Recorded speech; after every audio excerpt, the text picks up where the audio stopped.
There was a show. There's a show that I watched called Once Upon a Time, and this is kind of the story that they gave me. It's out of that show. There's Arthur of Camelot, and he finds Excalibur, but Excalibur came broken. So he gets more obsessed with finding the other part of Excalibur than he does fixing his kingdom. You see, this is a spiritual teacher, and they're looking at Stonehenge, and they're like, I know it has a meaning. I know it's supposed to be for something. I know it's magical, but I don't know why. But I'm going to find out. But they already have a kingdom that they're supposed to take care of. And it's like their father, before they left the kingdom to this, said, don't go to Stonehenge. Stonehenge is banned. It will suck you in, or whatever. It was like banned from Stonehenge, but this person went and checked it out anyway, and they are actually, wanting to figure out, what's going on with Stonehenge, but at the same time, they might be not, looking after, like, some responsibilities might be, you know, suffering because of it. And here, this is kind of odd because this person is coming across with like real playful energy, but they are going to actually, there's going to be some type of sneak attack. This person's like coming in all playful, or they might even act like nothing's going on. This person, like, you wouldn't even know they were mad at you, but they're going to do some type of sneak attack. This is something they've been manifesting for a while, and I don't know what situation, this is, but this is also making them look at themselves, or they're doing it because they're looking at themselves and don't like, the actions or possibly or what's going on in this situation. So they figured out a way to get out of the situation and get out of the situation quickly.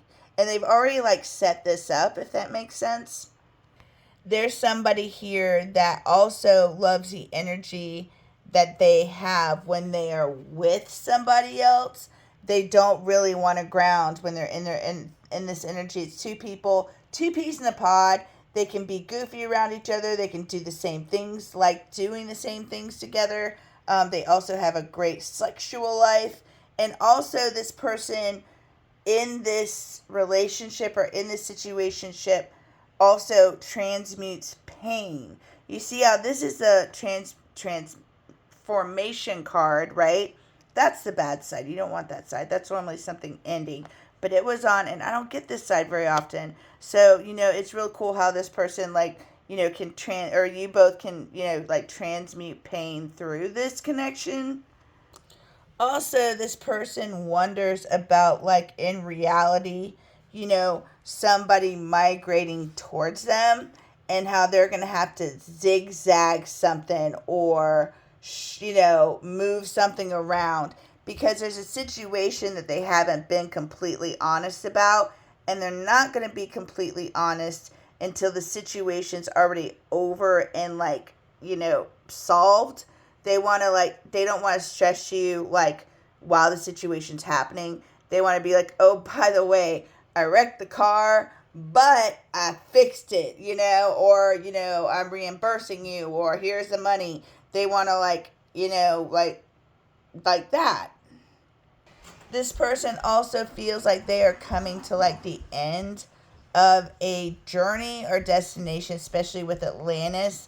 But they feel like when they arrive that, somebody might make fun of them, or they're going to be like, dude, you're late. They might get called out for something. But this person is pulled. It's like, if you decide to get, like, I don't know, if you find a skunk and the rehabilitation place can't take it and you got to take it, you got to learn all about, you didn't plan on getting a skunk, you didn't plan on having to raise, take care of one, but you fell in love with it, and so you learn all you can about skunks, what they eat, and then it ends up being like your best friend, right? This person is learning how to take care of something that they don't know how to take care of, but they feel like when they arrive at their destination, they might get picked on, or somebody might, make fun of them for some reason.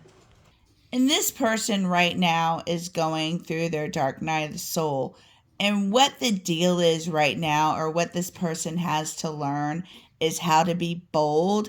They feel like they are actually trapped in the situation, but they're figuring out how to get out of that. And really that's the lesson that they have to learn, is to be bold. Or maybe their standards aren't what they thought they were. And there's definitely more, what it says, a game for 2 to 4 players. There's more people involved than 2 people. And somebody called them out for this with the Queen of Swords and the Seven of Swords in reverse. Somebody called them out and said, I see you. I know what you're doing. You've been caught. But that's also what this person needed. That's also part of this person's dark night of the soul, because I don't think people call this person out. And see, this person said, there's something that doesn't add up, terrible study habits, you goof around too much. But this person doesn't want to let this other person go. And with the manatee here, this is somebody that's really, really nice. But if you can get them in their emotions and get a connection with them, they're a beautiful person to be with, especially with all that water energy. But it's getting the depth with them. You notice manatees hang out in like shallow water. Yeah, it's hard to get really deep with a manatee. And this person wants to keep a relationship in private or in secret. And here we've got a relationship stopped with the high priestess here. And there's heaviness going on in this connection with the high priestess. And here, and somebody that they look at as like a teacher is not really being kind to them, or doesn't really want to be, a teacher to them. But even in this situation like that they're in, these two together, they both are getting wisdom, if anything, out of the situation. But this situation is at a standstill with this person. And one of these people is really good at like just managing to be glad with like what they have. And they have like, it's like they have instruction manuals, or they've done this before, or they know how to just be happy with what's in front of them.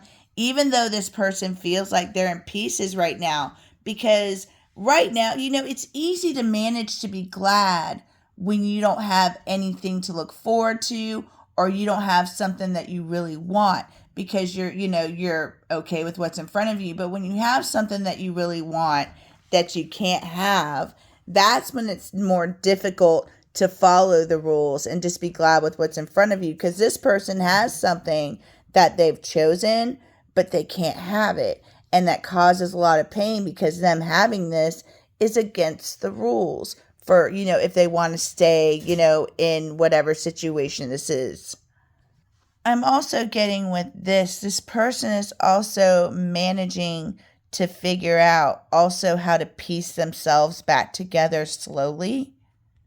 Because there's a situation here where two people could work really well together, and there could be like a lot of trust, because you see with the lion, you can't walk up to a lion and open his mouth like that, right? You've got to know the lion. You've got to get the lion to trust you. You've got to become the lion's friend.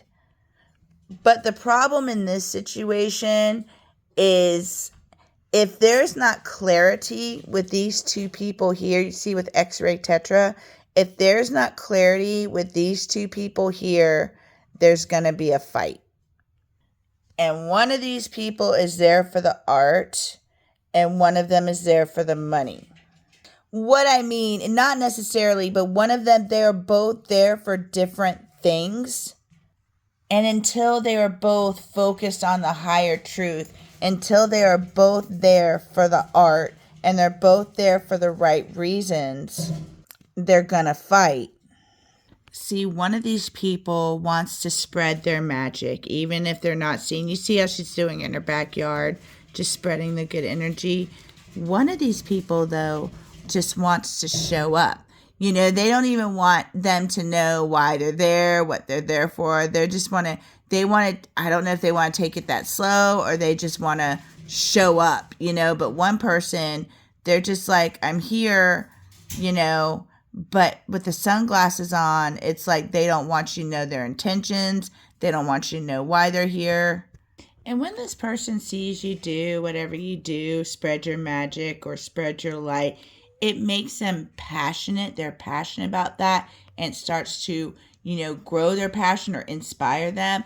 And it also makes them want to be vulnerable.